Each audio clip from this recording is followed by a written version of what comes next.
Sebelum mulai nonton, kalau kalian suka konten ini, kalian bisa langsung aja cek playlist cerita Monster dan ada lebih dari 170 episode Monster Hunter Lore yang seru. Subscribe, comment, and like, dan kalian juga bisa join membership buat muncul sebagai kontributor di setiap episode cerita Monster. Kalian juga bisa beli majalah Roar, majalah digital yang ngebahas banyak hal seru seputar Monster Hunter dan berbagai trivia unik yang mungkin sering kalian lewatkan. Dunia Monster Hunter tidak mengenal batas. Kehidupan berjuang untuk bertahan. Di balik setiap langkah makhluk raksasa, ada ekosistem yang saling menahan keseimbangan. Dari hutan tropis hingga kutub yang beku, monster bertahan, berburu, dan berkembang.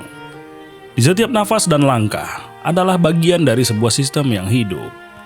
Setiap spesies beradaptasi, membentuk simfoni kehidupan di tempat yang liar dan berbahaya. Dalam setiap wilayah Monster Hunter, ekosistem dirancang sedemikian rupa agar setiap makhluk punya perannya masing-masing. Selamat datang di Cerita Monster.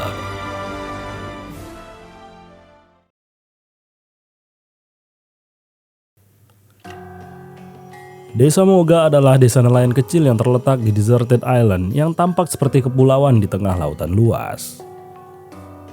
Desa Moga merupakan nama yang diambil dari wilayah tempatnya berada. Desa ini terletak dekat dengan kawasan berburu yang sering disebut Deserted Island. Meskipun hutan Moga sering digunakan sebagai sinonimnya, satu hal yang perlu diperhatikan adalah adanya kawasan puncak gunung di sebelah timur wilayah ini. Desa tersebut beserta lokasi-lokasi yang telah disebutkan terletak di Pulau Moga, pulau terbesar di wilayah ini dan mungkin di dunia yang diketahui oleh mereka. Desa Moga berada di iklim yang sedang dan dibangun secara harfiah di atas laut. Jaringan jembatan menghubungkan desa ini dengan pulau di dekatnya. Karena iklim yang sedang disebutkan tadi, laut di sekitar Pulau Moga tidak sering dilanda badai. Hal ini menguntungkan bagi penduduk desa Moga, karena badai tropis yang parah atau gempa bumi bawah laut kemungkinan besar akan menghancurkan desa itu sendiri. Tidak banyak makhluk liar yang dapat memasuki desa ini. Segala sesuatu yang lebih besar dari manusia berisiko terjatuh melalui jembatan kayu yang rapuh dan masuk ke laut jika mencoba untuk menyeberanginya. Adapun jenis makhluk terbang diyakini bahwa mereka tidak akan mengganggu desa Moga karena tidak adanya hewan atau monster besar yang dapat diburu. Karena lingkungan laut di tempat desa Moga berada, satu-satunya tanda kehidupan tumbuhan adalah papan kayu yang membentuk seluruh desa. Namun, sebuah pertanian di daratan utama menghasilkan segala jenis tumbuhan yang dapat dimakan atau berkhasiat obat yang dibutuhkan oleh para penduduk. Saat menjelajahi hutan Moga, para penduduk harus waspada terhadap jenis monster yang kadang-kadang mereka temui. Meskipun spesies monster umumnya tetap sama, peristiwa biologi seperti musim kawin harus diperhitungkan. Monster bervariasi dari gigi kecil di goa, dan hutan gelap hingga ludrot dan bahkan Lagiacrus di area pantai. Sebagian besar desa Moga dibangun di atas ponton terapung. Desa ini terhubung ke pulau kecil yang membantu menjaga posisinya. Ponton-ponton tersebut didukung oleh sebuah tong yang kemungkinan terbuat dari kulit hewan pada rangka kayu. Rumah-rumah pun juga terbuat dari papan dan dibangun di atas rakit. Saat ini belum diketahui bagaimana desa Moga dapat bertahan dari badai laut yang ringan sekalipun. Karena sudah pasti gelombang besar dapat dengan mudah menghancurkan desa ini dari strukturnya yang rapuh. Berikut adalah beberapa orang yang sering terlihat di desa Moga. Moga Village Chief adalah sosok yang ramah dan hampir selalu tersenyum. Namun dalam situasi tertentu dia bisa menjadi sangat serius.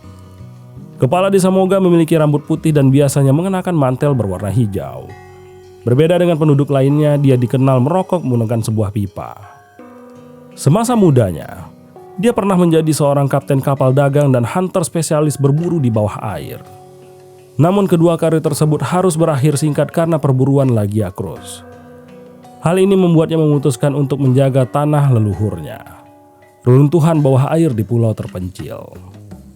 Untuk memudahkan hal ini, dia dengan sukarela menyelidiki tanah Moga untuk Hunters Guild.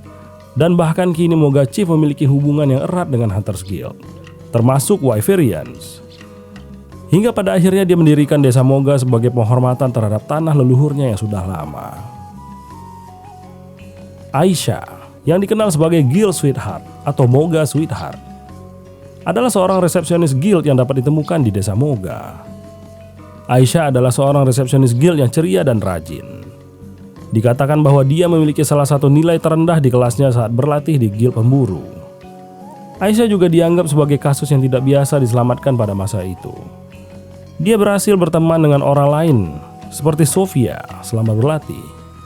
Dia juga tidak terlalu paham tentang wilayah berburu dan monster. Maka dari itu dia belajar setiap hari tentang hal-hal ini.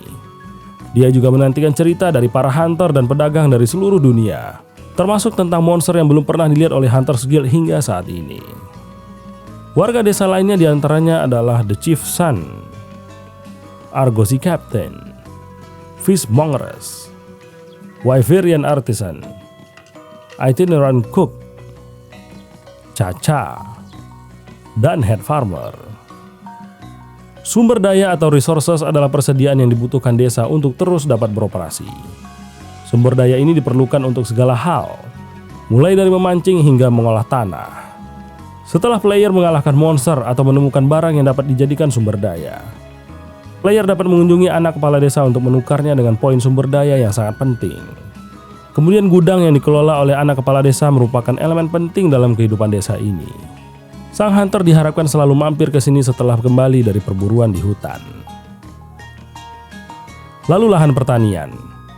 Saat hunter menyeberangi jembatan di sisi kanan bawah desa, maka kita akan menemukan lahan pertanian terkenal milik desa Moga. Berkomunikasi dengan kepala petani dan dia akan dapat menggunakan sumber daya kita untuk meningkatkan produksi berbagai bahan. Jika diperlukan, beberapa perahu nelayan khusus dapat dilengkapi dengan senjata dan dikirim untuk berburu monster laut. Biasanya kapal-kapal ini berlayar untuk menangkap ikan dan menyediakan makanan bagi penduduk desa, namun juga dapat digunakan untuk keperluan berburu. Lalu yang berikutnya adalah Argosy, yaitu kapal uap besar yang sering berlayar ke desa.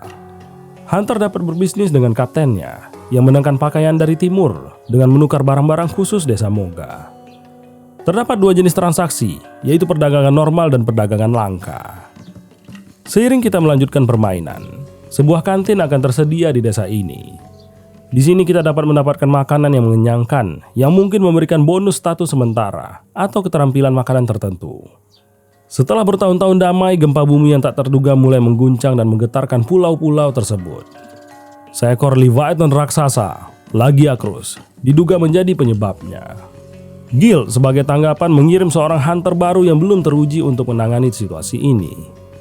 Setelah penduduk desa dan hunter membangun kembali camp dasar yang pernah hancur di hutan Moga, Hunters Guild menunjukkan kepercayaan mereka dengan mulai mengirimkan misi-misi untuk sang hunter.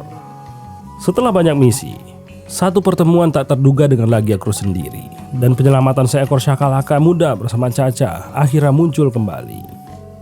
Setelah pertama kali mengusir, lalu membunuh sang raja laut yang besar, gempa bumi besar lainnya mulai mengguncang desa.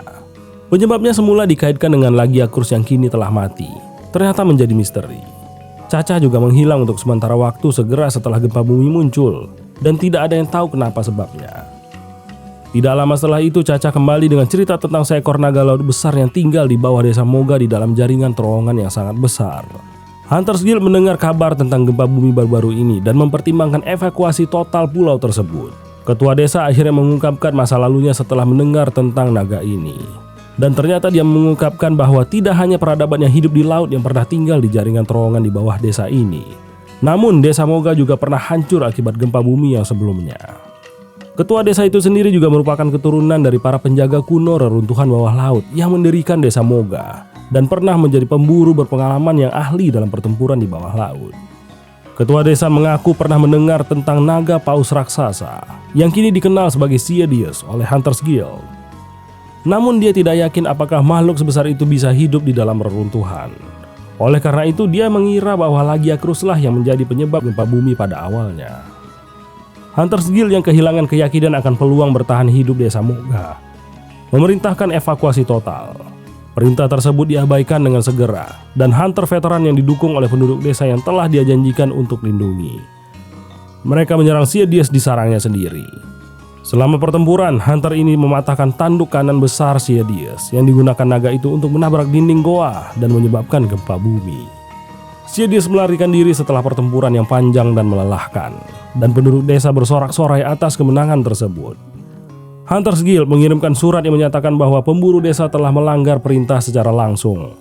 Namun tuduhan ini kalah serius jika dibandingkan di hadapan kekalahan Siedius, karena sang hunter tetap mempertahankan lisensinya dan dibebaskan dari hukuman. Hunter ini terus bekerja untuk desa, sambil sesekali melakukan perjalanan ke kota perdagangan besar, yaitu Lock Lake City.